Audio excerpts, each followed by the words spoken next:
Hey everybody, Dr. Mike here with another one of my videos walking you through the ASM Hydrasynth.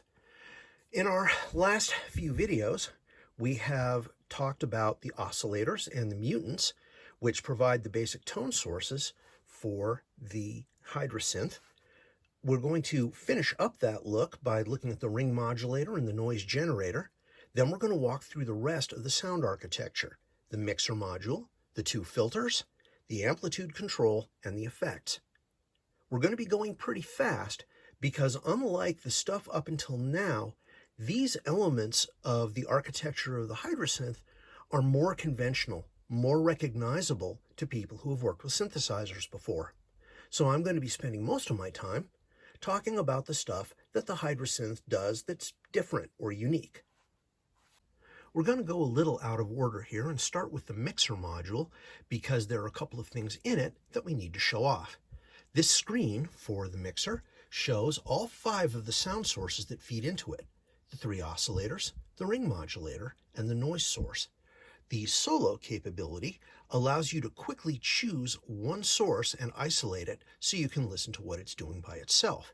If we access page 2, what we see is the ability to pan any of the 3 oscillators, and underneath we see something which is a filter routing. We'll get back to that in just a moment.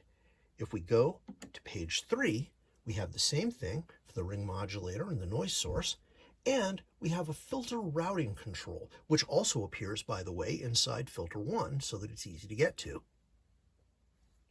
This particular patch is using a parallel filter routing so that you can process things separately with filter 1 and filter 2, and then they get blended in the amplifier section, which comes afterward. The alternative is series, in which things are fed through filter 1 and then filter 2. If you select either of the filter routings, but especially parallel, these settings here become very important. They indicate how much of any given source's signal is going to filter 1 versus filter 2. So as you can see here, oscillator 1 is set 100 to 0, so it's all going through filter 1 and nothing is going through filter 2, whereas oscillator 2 is set 0 to 100, so that nothing is going through filter 1 and everything is going through filter 2. The 2 oscillators on this test patch are set to be essentially alike, so we'll be able to hear what's going on with each of the filters separately. But first, let's hop down and take a look at the ring modulator and the noise source. This is the ring modulator module. For those of you who don't know, a ring modulator is a type of circuit that combines 2 separate audio signals and outputs the sum and difference frequencies that you get from combining the 2. In this case, you have 2 sources. Right now they're set to oscillator 1 and oscillator 2, but they can also work on the noise source, the output of any of the 4 mutants, and the 2 physical modulation inputs on the front panel. Now, what we're combining here are 2 sawtooth waves that are currently set to the same frequency. So the ring modulator is only going to work on the very subtle tuning differences between them. We play the note.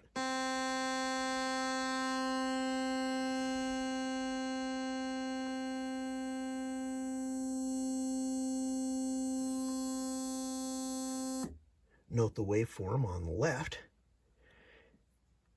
And of course, things get interesting when we begin to detune the 2 oscillators from one another. So if we use the cent control to go from unison to plus or minus 50 cents,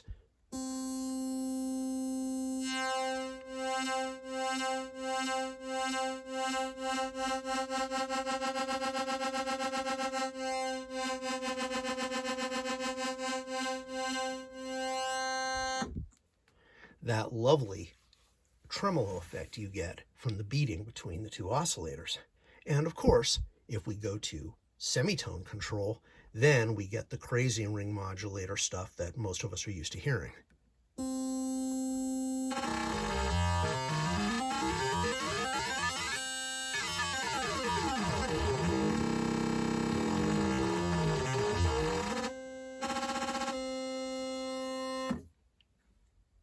The noise source is pretty straightforward. It's mainly unusual because it offers some noise types that you might not be familiar with. There's white noise, which is essentially equal energy for every frequency band. There's pink noise, equal energy for every octave. Brown noise and red noise, which have frequency curves that favor the lower frequencies, obviously. Going in the opposite direction, we have treble noise, like blue and violet. And last but not least, a very unusual form of noise that you don't often see in synthesizers. This is gray noise. Gray noise is designed so that every frequency doesn't have equal energy. It has equal loudness. It is EQ'd to go with the natural EQ curve that our ears have, what are called the equal loudness contours or the Fletcher-Munson curves. I'm going to switch back and forth between gray and white. You'll hear that the difference is subtle, but it's there. So this is gray. This is white. Back to gray. Back to white. From here, we move on to the filters. The filters have a couple of controls in common: envelope 1 amount, LFO 1 amount, velocity control of envelope 1, and key tracking. Key tracking is useful because you can emphasize resonance, or for highly resonant sounds, you can use negative key tracking to ease off the edginess at the very top of your keyboard range.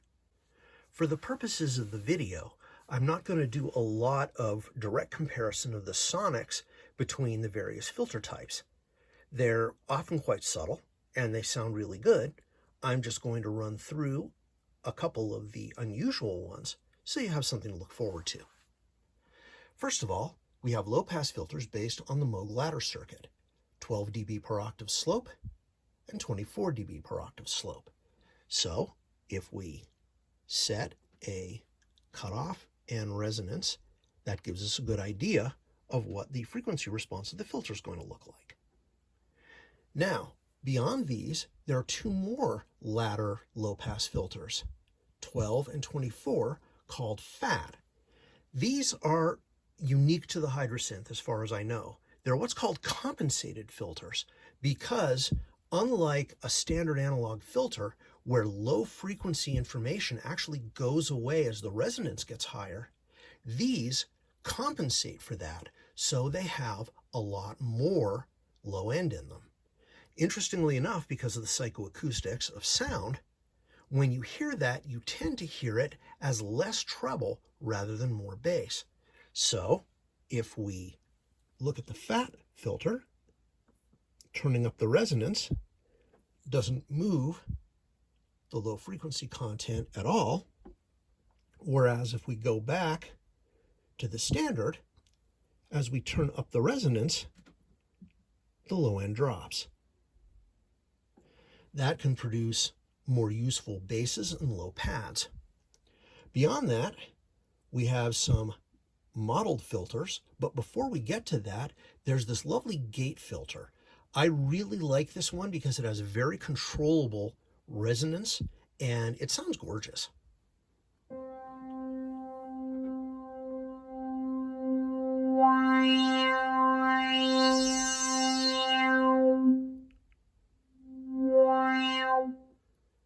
Very, very musical. Next up, we have some modeled filters based on other synthesizers. The Korg MS-20 has a very popular filter, and we have low pass and high pass represented.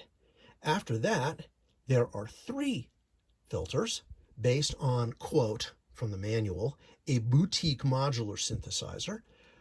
I can't even guess what it is, but the number 3 makes me think it might be the Moog 3. There's low pass, band pass, and high pass. Now the last filter is one that takes a little bit more explanation. But first, I want you to look at the left display as I select the Vowel Filter. Yes, the Hydrasynth just blew you a kiss. The vowel filter is a formant filter, which is based on the idea of fixed frequencies being moved around and controlled with respect to one another to produce vowel sounds. The first machine to do this was the Voder, which was invented by Bell Labs in the 1930s and demonstrated at the 1939 World's Fair. You can actually find some demos of it online at YouTube if you look around a little bit. The Voder was designed to mimic human speech, and while it wasn't very good at creating comprehensible language, the idea of these moving filters to create vowel sounds ended up getting used in various musical ways. The first page looks very much like the other controls, except in addition to cutoff and resonance, we also have control. And if we go to the second page, we have vowel order. The formant filter will move through different vowel sounds in different orders, and depending on the kind of effect you want, having them in different order allows you to use relatively simple modulations to get the sounds you want. So you have options like A-E-I-O-U, or A-I-U-E-O, A-U-I-O-E. Yes, this gets confusing after a while. So when we put all that together, what this allows you to do is to build in these vowel sounds, which can be very expressive as parts of pads or other instruments that have natural resonances. They're good for strings and brasses too. What I've got here is a fairly straightforward demo patch. I'm controlling the cutoff and control, which go together to produce various vowel sounds using the pitch wheel and the mod wheel.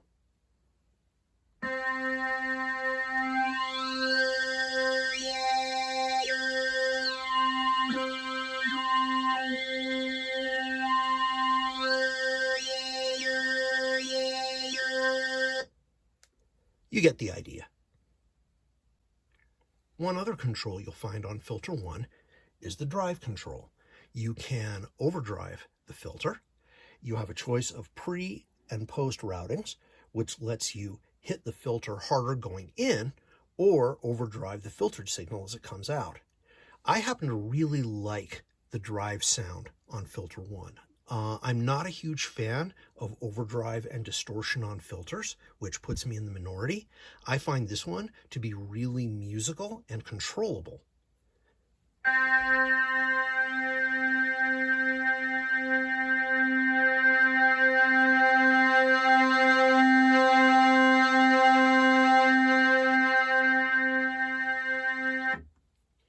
Really tasty. Filter 2 is a lot simpler. It's got all the standard controls at the bottom, cutoff and resonance, and another control called morph. And what morph does is morph the character of the filter from low pass through band pass to high pass.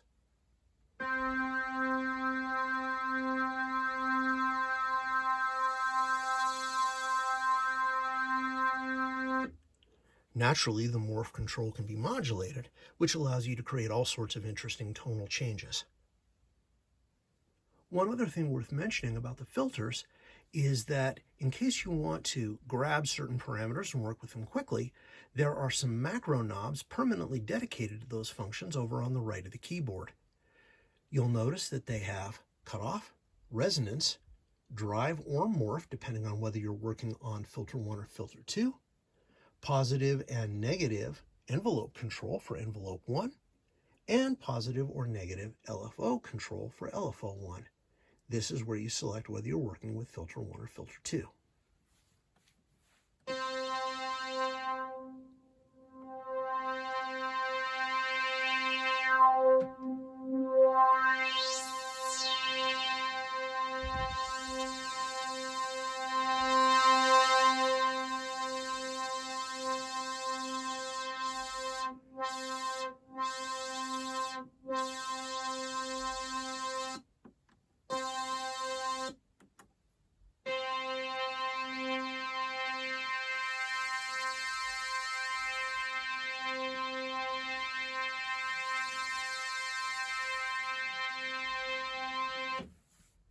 The amplitude module is pretty simple, as you can see. It allows you to control loudness with LFO2, velocity, and there's a general amp level control for trimming before going into the effects. Envelope 2 is pretty much dedicated to the loudness contour of wherever sounds you play. There are two multi-mode effects processors called pre-effects and post-effects. They're named that because they come before and after the delay and reverb. They're essentially identical. Unfortunately, you can't swap the two of them to determine if a particular effect sounds better before or after the time-based effects. That's kind of a drag, and I'm hoping it's something that they address in a future software update. In addition to bypass, you have chorus, flanger, rotary, phaser, LoFi, tremolo, EQ, and compression. Now, most of these are pretty straightforward. A couple of things worth noting is that for most of these, they come with anywhere from 2 or 3 up to 7 presets that are permanently burned into the memory that you can use as starting points for different kinds of sounds. So there are 3 different choruses, 3 different flangers, and so on. The Rotary Simulator allows you to adjust the speed and the depth of the high and low rotors, as well as the balance between them. If you wanted to create a switch for low to high speed, you would do that in the modulation matrix. LoFi uses downsampling and a cutoff control with an extra filter, which allows you to produce all sorts of bizarre aliasing and that sort of thing. Tremolo is both tremolo and vibrato. In other words, it allows you to affect the volume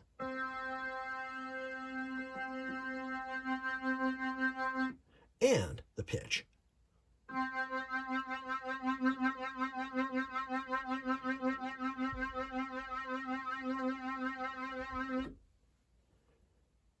The EQ is a simple 3-band with crossovers and gains.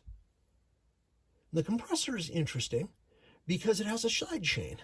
The sidechain can be either of the 2 modulation inputs, or more interestingly, you can use it with the tap tempo button to trigger compression once. Let's see if I can get this to go. Or you can actually clock it to whatever the master BPM of the patch is.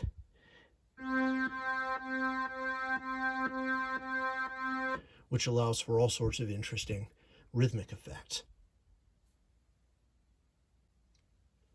The delay offers 5 different modes: basic mono, basic stereo, pan delay, which is essentially ping pong, LRC delay, left, right, center, and a reverse delay. Aside from the usual controls for time and feedback, you can control the wet tone and the tone of the feedback loop, and you can choose to use BPM sync rather than actual time in milliseconds. The Reverb has 4 algorithms: hall, room, plate, and cloud. They all sound really good. They have high damp and low damp controls as well as overall tone. What's very interesting about this one is that in addition to pre-delay, which goes all the way up to 1/4 of a second, the time can go down as low as 120 milliseconds, but all the way up to 90 seconds for these enormous tails. And as you saw, there's a freeze control, which allows you to grab whatever happens to be in the data buffer of the reverb and have it sustain forever as a drone. Because freeze is located at the end of the reverb time control, you can set up a modulation or a macro so that you can switch freeze on and off with the touch of a button. Before we completely finish up, there's one more page I want to talk about because it has some audio and some control, and that's the voice page. Now, this is where a lot of basic global functions are found. You can control the polyphony, whether it's playing polyphonically, mono, or with different priorities. Mono high is high key priority, mono low is low key, and mono by itself is last key priority. You also have a unison mode, and you can control the number of voices and how far they are detuned with the density and detune controls over here. Some of the other things that are available are analog feel, which introduces component drift in the model, random phase, which allows each oscillator to start at a different point in its waveform, just the way analog circuits would. This gives a more vintage sort of a tone. Stereo mode, which means that you can cause voices to appear across the stereo soundstage. You have stereo width from mono all the way out to full pan left-right. And a warm mode, it's something you'll want to experiment with. On the second page, you have pitch bend range, which goes from 2 octaves down to 0. There is no negative modulation available, which means that the pitch wheel always works in the same direction. You also can't set up bends and down bends to be different, which is sometimes useful for doing the really low whammy bar effects. Fortunately, you can do that on the ribbon controller, which we'll be talking about next time.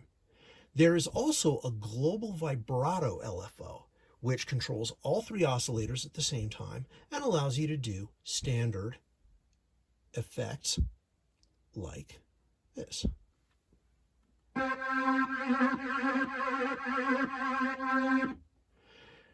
The main problem I have with vibrato is that the range of the amount is really pretty extreme.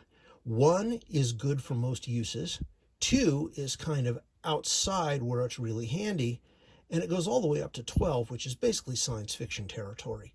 It's something that I hope that ASM tweaks in a future update to give us a more useful range of vibrato. As you can see, vibrato can be set to sync or to standard frequencies.